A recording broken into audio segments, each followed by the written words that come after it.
Hey there, Pisces! Thank you so much for always staying here with me in this channel. So, bago natin simulan ng inyong reading reminders na hindi ito for everybody, so just pick up the messages you think are for you.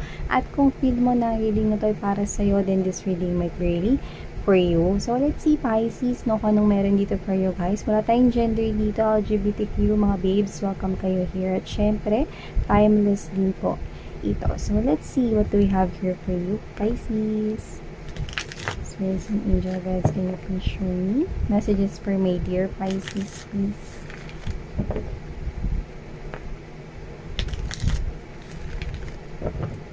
Parang meron kayong tinitingnan or meron nakatingin sa inyo. Meron siya ritong gustong i-end or meron kayong gustong i-end. Kasi nakakapagod ng maghintay. Someone here is missing you. This could be someone overseas, someone who is far from you.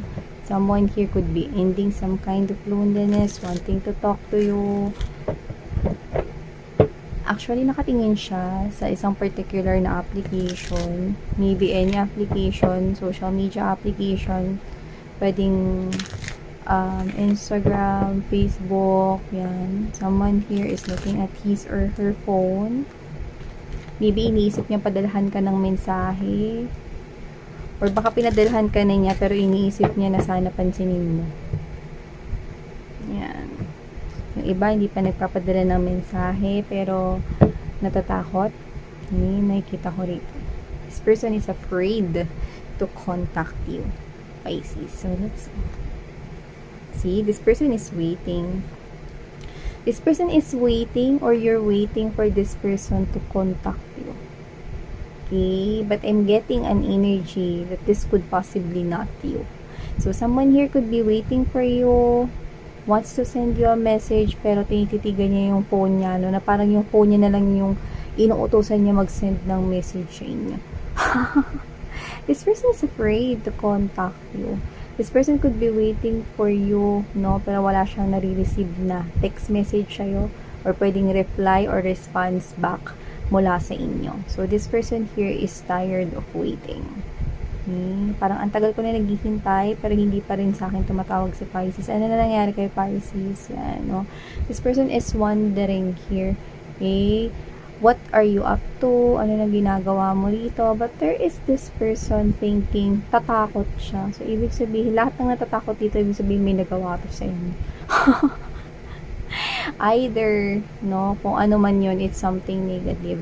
Okay? Pwedeng may kinalaman rito sa money, pwedeng dinaya niya kasi kayo before, no, something na hindi niya rito malimut-limutan. At yun yung nagiging blockage kung ba't hindi siya rito makapagpadala ng mensahe sa inyo. Yeah, see? It's a long time coming, no? Nakita ko rito na gusto niya na mag-initiate rito. Gusto niya nang tapusin at basagin, no? I-end rito, no? Yung paghihintay niya. Look at that. See? This person is now taking a move. Pero mabagal pa rin. Knight of Coins energy. Parang titigil ko na to, paghihintay ko na to, gagalaw na ako papunta dito kay Pisces, yan, no? Pero sobrang bagal niya namang gumalaw, no? Mas mabagal pa ite, no, sa pagong, no? So, nakikita ko dito mga babes, no, na either, kahit na sobrang bagal niyang gumalaw papunta sa'yo, no? Kasi, this person here feels ashamed of something, no? So, pwede natatakot siya kasi mayroon siyang nagawa rito or baka nahihiya siya about something. This person is coming in with the apology, no? At medyo may shyness niya. So, this person here is offering you, no, a peace offer here coming from someone na malayo. Overseas or baka malayo na talaga yung inyong gap, no? Sa connection na ito. Ibig sabihin, parang matagal na hindi nag-usap, no, or matagal na hindi nagkaroon rito, no, ng yun, hindi pag-welcome, no, hindi na siya welcome sa buhay mo, mga ganyan. So, whatever the case, maybe yun yung gap, no, na tinutukoy dito. Okay?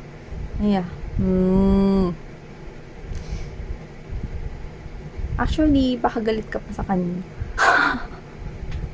tinatago mo lang kasi hindi ikaw yung klase ng tao na confrontational, alam mo yun, kasi pag sabi mo kasing confrontational, no, o ikaw, kasi ganito ka alam mo kung bakit nagkaganito, kasi ganito ka, puro ganito yung ganyan, no, ganun yung confrontational, hindi ka ganun, okay?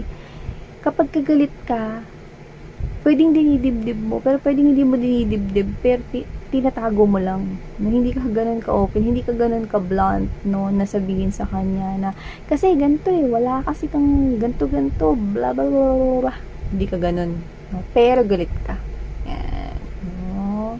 So, pwedeng nililihim mo ito, no, or nasa loob-loob mo, hindi pa ako okay. Yung iba pwedeng hindi naman galit, pero hindi pa kasi ako okay Yan. Alam mo yung kahit sobrang tagal na, no, parang hindi ka pa okay or hindi ka pa 101% healed from this person. But this person feels your energy. Nararamdaman niya na dito Kasi gumagaling ka na Oo, hindi ka pa totally healed. Oo, hindi pa talaga fully healed ka. Pero gumagaling ka na. Okay? Nakaka-recover ka na. Yun, no? Kaya itong tao na to ay nahahatak mo, no, na humingi ng tawad sa'yo. This person wants to apologize, to send you a message here. This person is ending that waiting. See? Full. Bala na nga. See? Tinan mo, madala pa siyang gamit dito. Parang malita yan. So, pwedeng yung tao na yun ay magta-travel mula sa malayo sa inyo or yung malita na yan ay isang indikasyon na magbabalik na siya ulit sa buhay mo rito. Okay? Pwedeng umaasa siya kasi nakakuha tayo ng hoping, no? Dito sa tao na to, maasa siya siguro na tatanggapin mo siya rito, no, kahit yung apology na lang niya, nakuha ko rito. This person could be coming from a different country, or this person here is from a distance. So whatever the case may be, someone here could be wanting a fresh start with you, only if you will allow him or her. Nakita ko dito Yeah. With this Queen of Cups energy right here, alam mo yung kuha ko sa'yo rito. Ayaw mo na lang magsalita kasi baka makasakit ka. Alam mo yung energy mo, napaka-pasensyosa mo. You are the type of energy na hanggat kaya mong ilihim at itago, tago mo lang, no? Parang ano ka pa nga parang prinotektahan mo pa nga siya na mas lalong hindi masira rito yung tingin ng ibang tao sa paligid ninyo sa kanya. May ganun tayo nakuha rito, no? With the Queen of Cups energy, I think, protected this person kahit na nakagawa siya ng hindi maganda sa'yo before. You protect this person from insults. You protect this person from judgment coming from the people around you. Yeah, kahit nasasaktan ka rin. Kasi hanggang sa huli, pinakita mo sa kanya rito, no, na mahal kita kahit na ginanyan mo ko. Or kahit ganyan pa yung mga ginawa mo sa akin. Yun nakita ko sa'yo dito, Pisces. Parang alam mo yung reading na parang sinasabi sa akin dito na naging dakila ka pa rin, no, hanggang sa pinakahuli ng inyong relationship or connection ng person na to. It's like you fought a good fight here. And at the last day, it ended up na pinotektahan mo pa rin siya. That's what I'm getting. Now, this person is coming towards you really, really slowly. So, hindi ako magugulat na, Miss Yan, wala pa siya. Alam ko, babe, mauna pa nga dyan si Pong Pagong.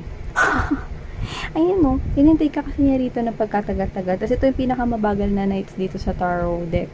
So, ibig sabihin, mga babes, no, upon hearing this reading, malamang kinakausap niyo pa yung sarili niya rito. Practicing in front of the mirror kung ano yung mga sasabihin niya sa inyo. So, malamang talaga, marami-rami sa inyo yung wala pa. No? Pero parating na siya. Kasi nandyan na, nakakabayo na siya rito. Parang inantok na nga yung kabayo niya rito.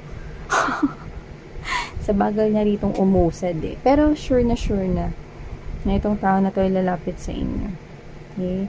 Alam niyo, para mas mahugot ko to ng mas malapit sa inyo, pagaling ka, mahal. Okay? Mag-focus ka sa sarili mo, mag-focus ka sa dreams mo. Okay? Little did you know, baka mamaya lang or bukas lang, no, tumakbo pa ito, no, or baka, alam mo na, no, bilisan niya na yung pagpunta or pag-travel sa'yo. Yan. Okay? So, yeah.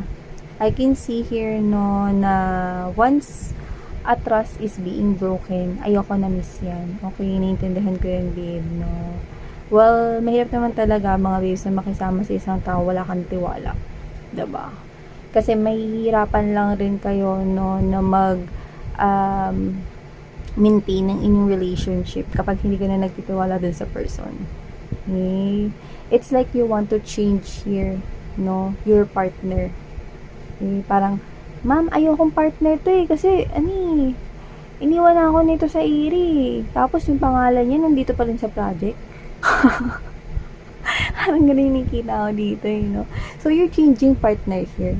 Okay? It's like, kung iibig ako, or baka may iba na kayong kakunik ngayon para sa iba, no? Kahit na healing kayo, no? Pwedeng mayroon na rin umaaligid-aligid sa inyo kasi nga healing kayo, mga mahal, no? May mga admirers na rin kayo. So, ibig sabihin, nakikita ko dito, no? Na you want to change partners, meaning, sa iba na. No? Sa iba na lang. Kung magsisimula man ako when it comes with my heart space, sa bago na. Yan.